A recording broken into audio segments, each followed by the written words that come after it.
How does feedback differ from criticism? Why is it better to invite feedback rather than wait for people to give it to you? And how will you benefit from a feedback culture? When I'm reversing my car, Margaret, my wife, caring lady, she is trying to help me by looking for the traffic. For years, I've moved Margaret back gently so I could take in all the information myself. When Margaret's reversing the car, I'm in the passenger seat leaning right back like this so Margaret can get all the information herself. One day I'm leaning back like this and I just ask, Margaret, what do you experience when I lean back like this? Quick as a flash, she said, Shay, I don't understand why you don't help me when I help you. Get into my shoes. When I lean back like this, what am I communicating? I'm saying, you're competent. I trust you to drive. The biggest compliment I can pay somebody is to say you are competent. What's been heard by Margaret is, you don't care. One of the worst things Margaret could ever hear from somebody. Is it any wonder we have trouble in our relationships? Now that's tragic. Why is it tragic? Because that relationship is important to me. I'm trying to add value. In actual fact, I'm eroding value. The tragedy is I'm not aware of it. The tragedy is I'm not aware of it. How many of us, good intention, good-willed, are doing things and we will be the source of dysfunction and not even aware of it? How do we find out?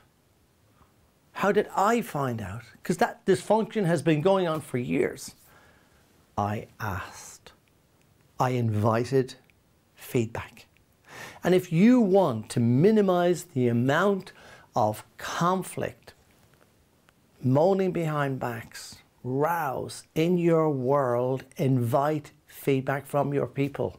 Successful people, people who are successful in their relationships, who lead effectively, invite feedback on a regular basis.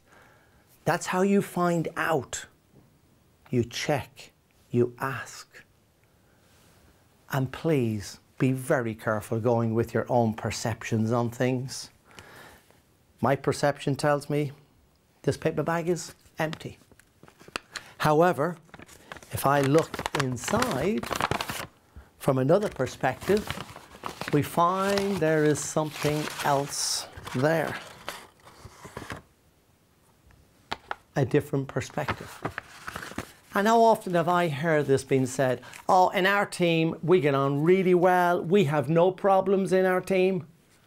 But tell you what, when people actually check out and ask those questions and invite feedback, they find from another perspective that there are some issues in there. Now, when you're giving feedback, it can be a bit like giving somebody a knife. Now, you can give somebody the knife so they've got to take it by the blade, or you can give it in such a way they'll take it by the handle. If somebody is going to take it by the blade, they could get hurt. They probably won't welcome it, and it's certainly not in a position that they can use it easily. Whereas when you give it by the handle, they're much more likely to welcome it, and it's now ready to be used. So to make your place of work an even better place to work, invite feedback and problem solve on people's needs. And give feedback in a way so that people know you have their interest at heart.